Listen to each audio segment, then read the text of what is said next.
Hi, so I'm just going to show you about how to make up one of the box pinhole cameras.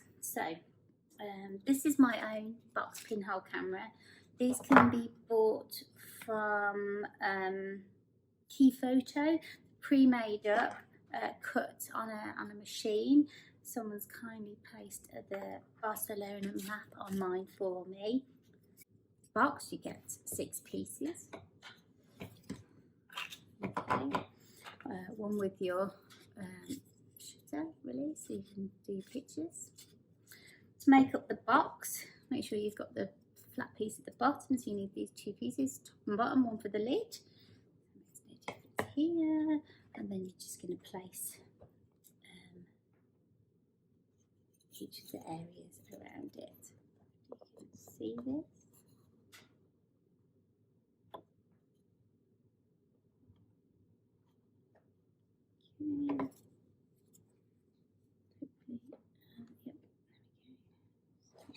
Okay.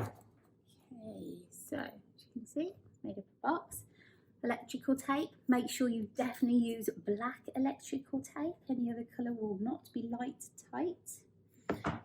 Flick it on its side, holding all pieces like so. Make sure that's all the way around there.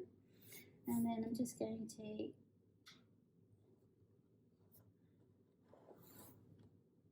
good thing about electrical tape as well, that it won't ruin any of the picture on my box. But most of the boxes are actually blank. Obviously customising these out, but the reason I don't have the tape permanently on mine is so that I can store it away handily in my little pinhole box. Okay, a pair of scissors would be handy in the little box.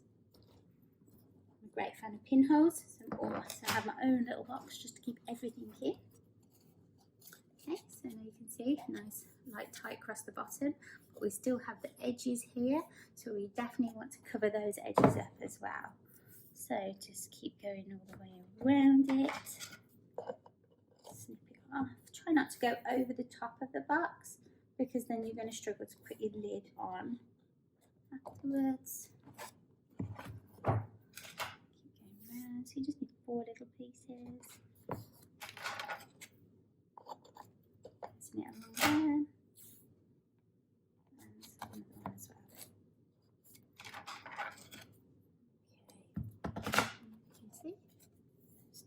Tight and all 4 edges. Okay, so another way to make sure it's completely light tight is to make sure that it has cardboard on the inside as well. Janet kindly cut me these little boxes on the laser cutter, and this is going to live inside the box. However, as you can probably see, there's no hole, and we need a hole for the pinhole. First thing that I do is I get a pen, quite a sharp biro pen on it, there you go, can you see that? And a bit of blue tack in one of the edges. I'm just going to punch right through the middle. Okay, so you can see, right through the middle there. And then I'm going to score it all the way through the pen. Okay. Now it does go a bit rough, and you can clean it up, but if you just pull it back, it'll be fine, like so. You won't see it from the inside, there you go. Next you need your pinhole. That's huge, that's not a pinhole, okay? So to make a really good pinhole, it's always good to have a piece of metal. Now you can use an aluminium can, a Coke can, make sure it's properly washed. But what I've got here are these tiny little brass plates, okay, so these are great for making really good detailed pinholes. So I've handily put a pin in the end of my pencil. This is great because it means I've got a bit more control over the pin. Again, like before, with the blue tack, place the piece of metal on top of the blue tack, like so, and then punch through. Okay, so you can see, and then when you take the blue tack off, you can see that it's just punched through the edge of the pin there. That is a good pinhole size. Not very technical. There's a lot of stuff on the internet out there about how to be very technical about the size of your pinhole and your aperture. To be honest, this is how I've rolled for about 20 years making pinholes, and I always seem to get good results. However, it's quite rough on the one side, so you need a little bit of sandpaper. So the smoothest sandpaper that you can find. Okay. That's nice and smooth now. So, next thing that we need to do is place the pinhole over the huge hole that we made on the cardboard. So, I'm just going to place that down. I'm going to make sure it's centered, right in the center of where the cardboard is. And then with 4 little pieces of black electrical tape, I'm just going to make sure it is attached to the cardboard and there is no light coming through. Very, very important for a pinhole camera is the only light that should come through is from the hole. If you do, then you're going to get fogging on your paper, which means it's going to go really black really quickly and you'll soon know about it in your picture. Sometimes light leaks can be really cool when you're doing stuff like this. Just make sure you see what I've done there as well.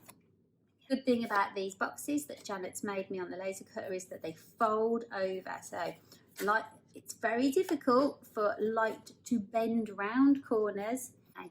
Making sure that the pinhole, the opening of your box is facing the actual pinhole. Place it into the box, inside there. Making sure that all the corners are folded over.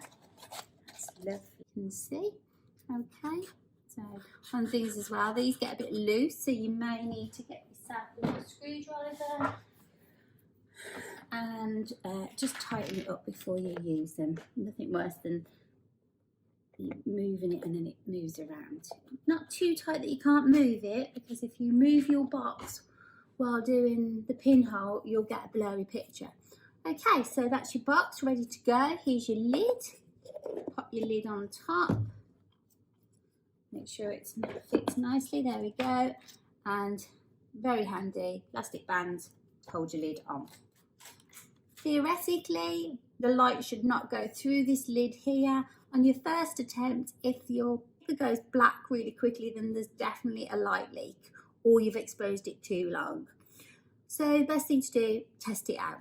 Okay then, so I'm off to the dark room. So here I am in the dark room and I've got my pinhole camera. Now remember, it's very important that you load your camera up under the red light conditions.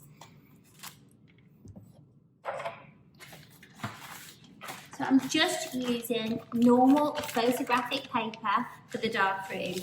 I prefer to use the luster paper if I'm going to take a photograph of it, because the glossy paper can be reflective when you're taking a photograph of it and then putting it into your work.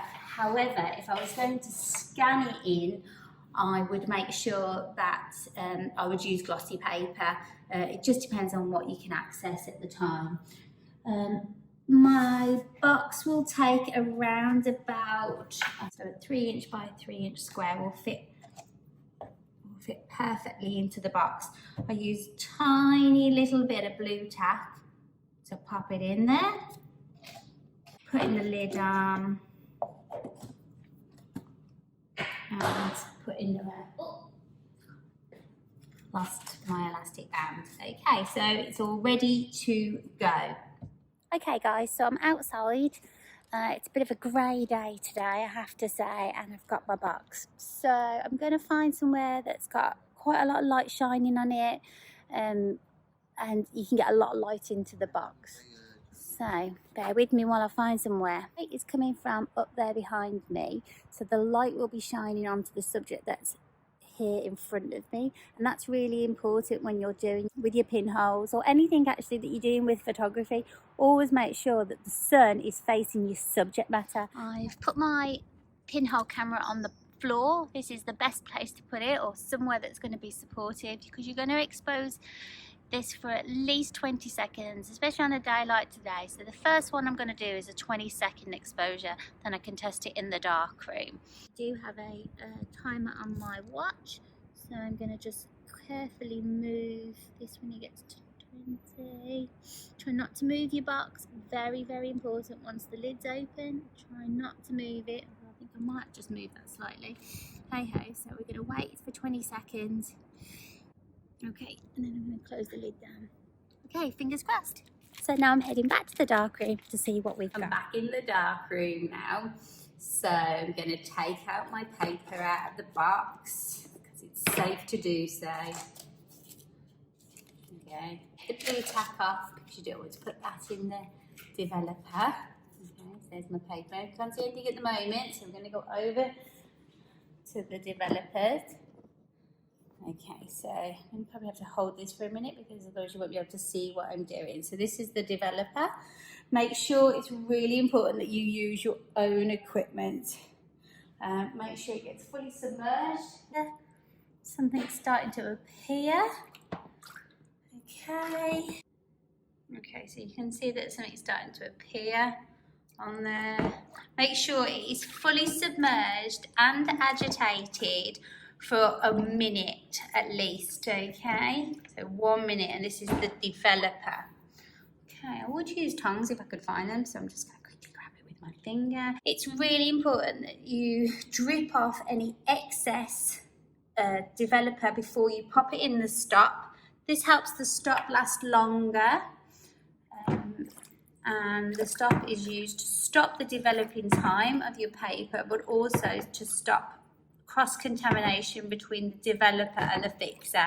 This is extremely important because if the fixer gets too much developer in it, it becomes exhaustive and then it's not actually doing what it's supposed to do, which is fixing. Now, until you get your print in the fixer, it is not safe to look at the light.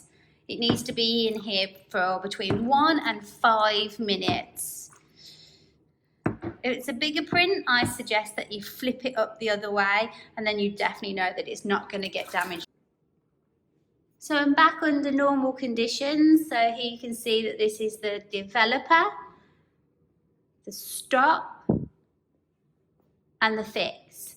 So there's no one working in here today, which means that I can quickly have a look at my print and see what's happened with it. So I'm really happy with that, to be honest. So the exposure looks really good on it. You've got lots of nice tones. You've got everything from black through to grey to white. If anything, I could possibly expose it a fraction a bit longer. However, I'd be frightened that I'd lose the detail in the foreground here of at the bottom of the picture. Okay, so the next thing, so I've really got to leave that in there for the full time, and then afterwards you've got to wash it. It's really, really important that you completely wash it of the fixer. If you don't, you'll find that you've got some white residue on it later on, and obviously that's not very good and can be quite dangerous if you ingest it. Because the piece of paper is so small, it's really important that you do not put it through the dryer. That's very important. The new dryer has just arrived and it cost £2,000.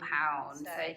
We have these drying racks, so it's very important that you pop it on the drying rack. It will take a little bit longer to dry, however, we don't want it to get stuck in the dryer. Open the app, select the size of the brush, use your finger to go over the picture, save the image, save with the watermark, then edit in the camera app. You should then be able to crop it. That gets rid of the watermark.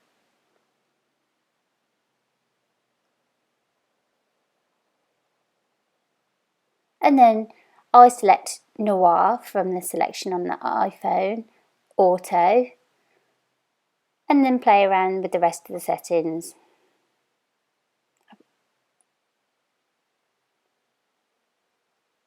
Each camera will be different. You can use your own in-camera app, or you might have one that you like, that you prefer.